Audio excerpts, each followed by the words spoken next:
Dunia ini adalah gambaran kehidupanmu di akhirat.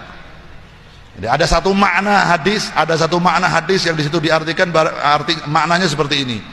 Cara matinya seseorang tergantung bagaimana caramu menjalani hidup. Hati-hati. Ini dunia bukan main-main ini. Jangan hanya dibuat bercanda dunia ini. Silakan bercanda nggak apa-apa, tapi tetap pada batasannya. Karena apa? Cara matinya seseorang tergantung bagaimana caranya menjalani hidup. Kalau hidupmu sesuai dengan syariatnya Nabi, maka kau akan meninggal husnul khotimah. Cara hidupmu baik, maka matimu dengan cara yang baik. Orang ahli ibadah, jangan lihat, kita lihat semua para ulama-ulama kita yang sukses, para guru-guru kita, mereka hidupnya dihabiskan di masjid, mereka waktu hidupnya digunakan untuk mengajar di madrasah, ngajar di pondok pesantren, hidupnya digunakan banyak untuk baca sholawat. Orang yang biasa sholat di masjid, banyaknya matinya ketika sholat di masjid. Orang yang rajin mengajar di madrasah, di pondok pesantren, banyaknya dia meninggalnya di dalam pesantren lagi ngajar. Begitu.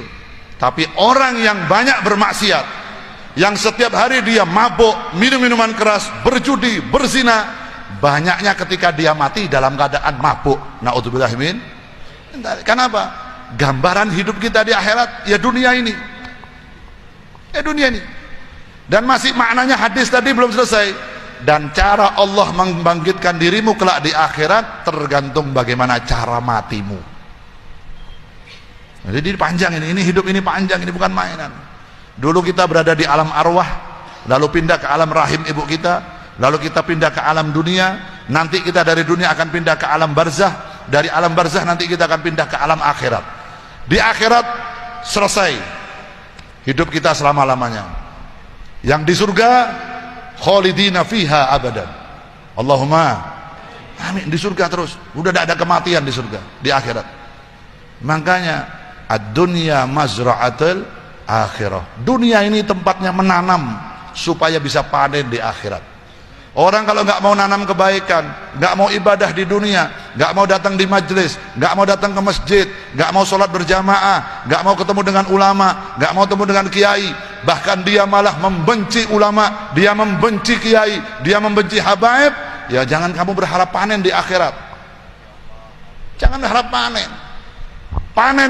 Tanam kebaikan di dunia dengan siapapun berbuat baik, dengan tetangga baik, dengan saudara baik, dengan sahabat baik, dengan siapapun kau menebar benih kebaikan di dunia, maka di akhirat kamu akan panen kebaikan. Allahumma.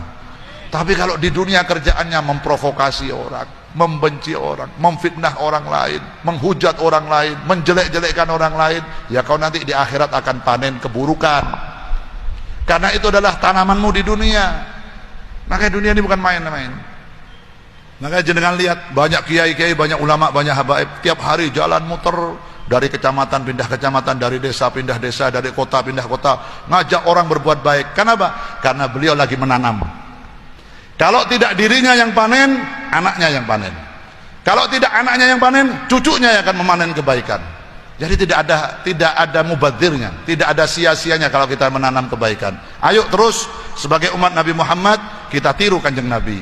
Kita tiru Nabi Muhammad, karena Nabi Muhammad diutus ke dunia untuk liutammima makarimal akhlak, menyempurnakan akhlak. Tiru akhlaknya Nabi Muhammad, tiru budi pekertinya Nabi Muhammad, supaya kau mendapatkan kebaikan, kemuliaan di sisi Allah Subhanahu wa taala. Majlis selawat ini ayo jadikan spirit kita, penyemangat kita. Jadikan ini sebagai tempat kita berbenah diri.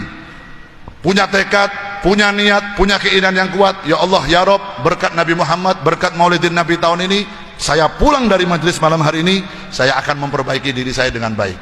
Semoga ibadah saya lebih baik, supaya akhlak saya lebih baik, nasib saya lebih baik, dan insya Allah nasib akhirat saya jauh lebih baik. Allahumma. Punya keinginan yang kuat semua. Supaya apa? Supaya kita ini hidupnya nggak sia-sia. Nggak sia-sia. Hidup cuma nunggu mati, antri mati. Semua ini lagi antri kematian. Semua yang ada di atas panggung, yang di bawah panggung, semuanya sudah punya nomor antrian meninggal dunia. Jadi ayo persiapkan, ketika kita keluar dari dunia, kita membawa hal-hal yang baik dan meninggalkan kesan yang baik, meninggalkan hal-hal yang baik. Allahumma amin ya rabbal alamin.